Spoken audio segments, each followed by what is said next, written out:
There comes a moment, quiet, almost invisible, when the empath stops explaining, stops rescuing, stops bleeding for people who never noticed the blood. No announcement, no drama, just a deep breath and a silent decision: I will no longer abandon myself to keep you comfortable. That moment changes everything. Detachment is not coldness. Let that truth land, because for the empath, this misunderstanding has caused years of guilt, self-doubt, and emotional imprisonment. Detachment is not the absence of feeling. It is the mastery of it. It is emotional intelligence in its most courageous form. It is the moment an empath realizes that feeling everything does not mean carrying everything. For years, the empath confused love with self-sacrifice, compassion with constant availability. They believed that if they just understood more, gave more, stayed softer, others would finally meet them halfway. But life taught a different lesson. Picture the empath who stays up late replaying conversations, wondering what they said wrong, absorbing moods that were never theirs to begin with. The empath who walks into a room and instantly feels tension in their chest, sadness in their breath, anger in their shoulders, emotions picked up like secondhand smoke. And one day, quietly, something breaks open, not in rage, not in bitterness, but in clarity. The empath realizes that constantly merging with other people's emotions is not kindness, it is self-erasure. Detachment begins the moment the empath learns to pause, to notice the feeling without becoming it, to say, I see your pain, but I do not have to bleed to prove I care. That pause is emotional intelligence at work. It is the difference between reacting and responding, between drowning and standing on solid ground. And this is where power is born. Think of the empath who finally stops explaining their boundaries to people who only hear excuses, the one who no longer rushes to rescue those who refuse to save themselves. This is not a loss of heart, it is a return to self-respect. Detachment teaches the empath that responsibility for emotions is personal, not transferable. You can support someone without carrying their storms. You can love someone without losing yourself inside them. This shift feels uncomfortable at first. Guilt whispers, you're changing. Fear says they'll leave. But what replaces that fear is something stronger, self-trust. The empath learns that peace is not earned through suffering. That emotional intelligence means choosing stability over chaos, clarity over confusion, self-honor over self-neglect. And once this lesson is learned, the empath never goes back, because detachment doesn't harden the heart, it finally protects it. When an empath chooses detachment, something almost miraculous begins to happen. They start getting their energy back. Not all at once, not dramatically, but steadily, like a river returning to its natural course after years of being diverted for everyone else's needs. For so long, the empath gave their energy away unconsciously, through over-explaining, through staying silent to keep peace, through showing up even when they were emotionally empty, hoping that being needed would finally make them feel valued. And slowly, without realizing it, they began living on emotional credit. Detachment is the moment the empath recognizes that approval is the most expensive thing they ever paid for. Every it's okay when it wasn't. Every time they ignored their intuition to avoid conflict. Every time they made themselves smaller so others could stay comfortable. Energy was leaking through all of it. And the shift happens when the empath finally asks, why am I working so hard to be chosen by people who benefit from my exhaustion? Real life teaches this lesson harshly. It shows up in one-sided friendships where the empath listens for hours but is never heard. In relationships where emotional labor is expected, not appreciated. In families where the empath becomes the peacemaker, the emotional shock absorber, Detachment doesn't mean walking away from love, it means walking away from emotional debt. As the empath pulls their energy back, they stop chasing responses, stop proving loyalty, stop overgiving to earn a seat at the table, and something strange happens. The mind quiets, the body relaxes, sleep deepens, creativity returns. Because energy is life force, and the empath has finally stopped donating it to people who never invested back. This reclaimed energy doesn't turn the empath selfish, it turns them selective. They begin to notice how it feels to be around certain people, energized or drained, seen or used, safe or tense, and for the first time they trust those signals. They learn that access to their emotional world is not automatic, it is earned. There is power in no longer seeking approval from people who only love the version of you that overgave. When the empath stops performing for acceptance, they rediscover who they are without the burden of being everything to everyone. And in that rediscovery, confidence grows quietly but unshakably. Detachment teaches the empath that their energy is sacred.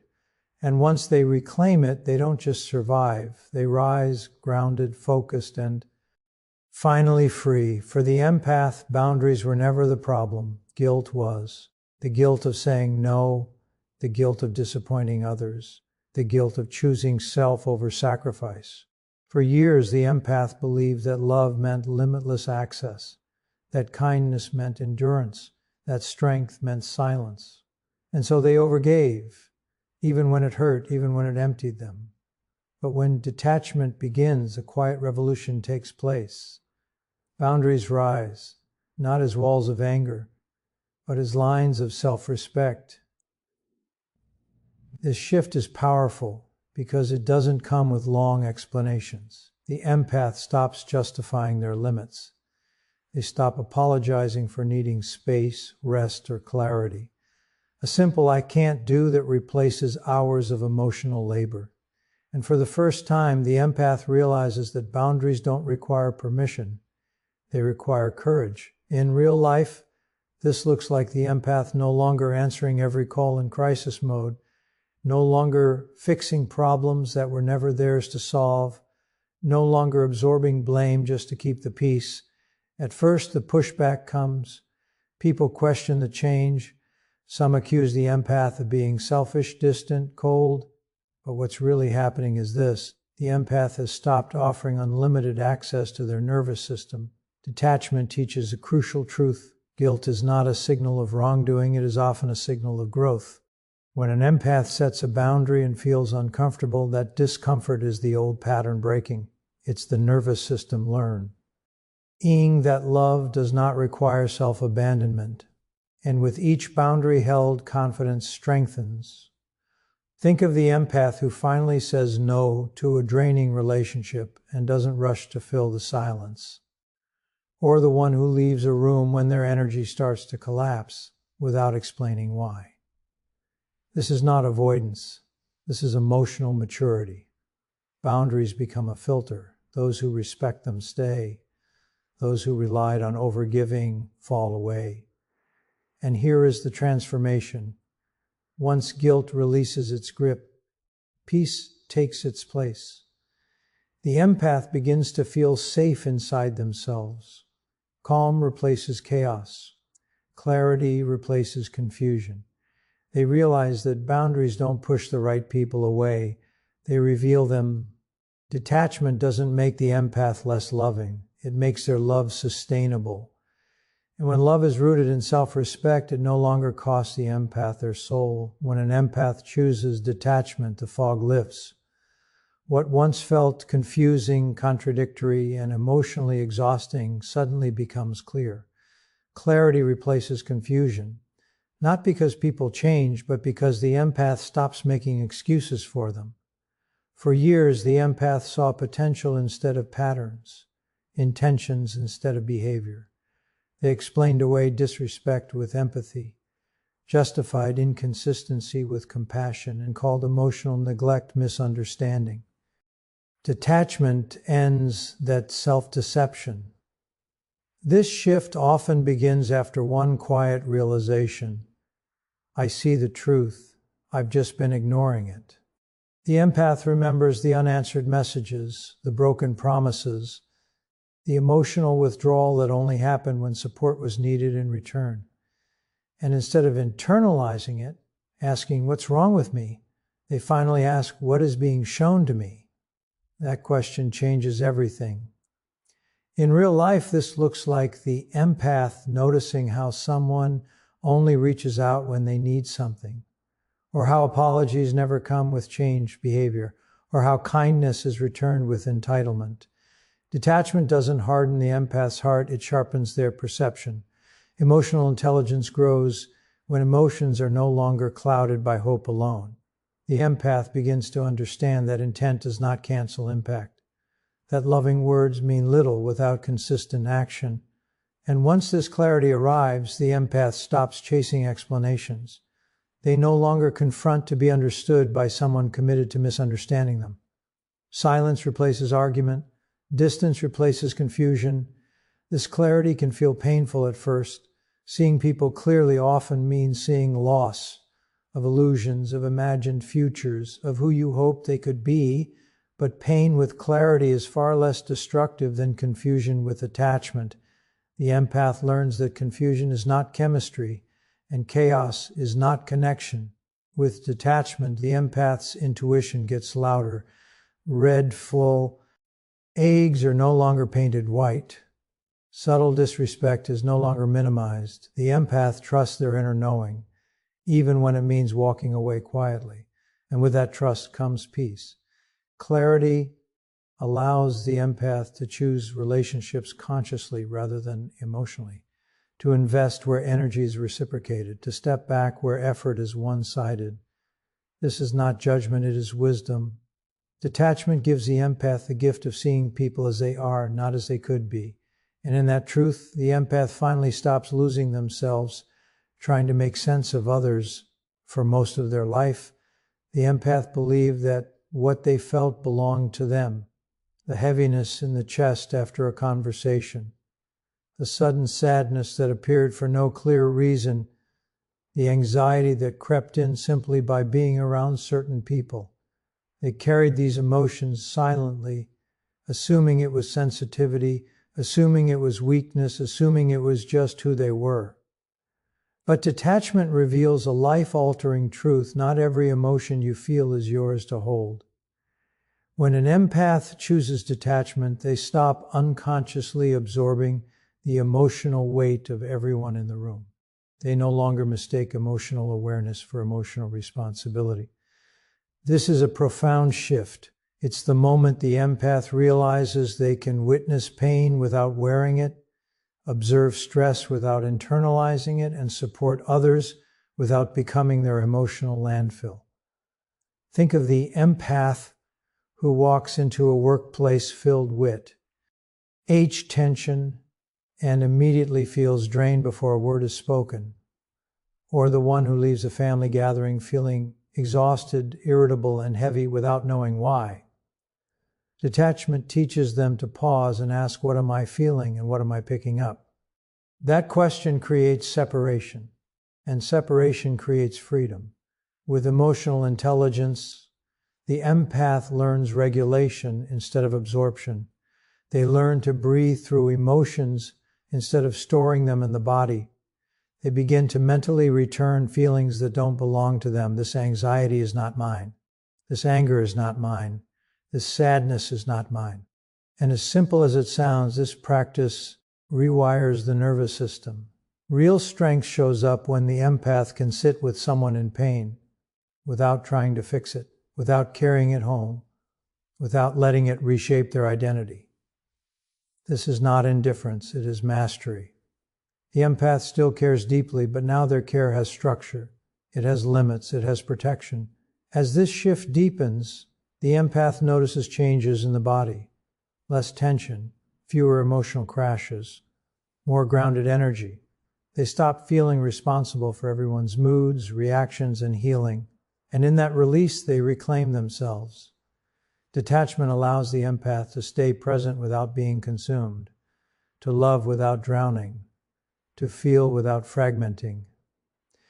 This is where sensitivity becomes strength, When the empath stops absorbing emotions that were never theirs, they finally create space for their own joy, clarity, and peace to exist. And that is not selfishness. It is survival elevated to wisdom. There comes a defining moment in the empath's journey when the noise of the outside world finally loses its power. The opinions, the expectations, the silent demands to be pleasing, accommodating, endlessly understanding, they begin to fade, and in their place something far more powerful rises, inner peace.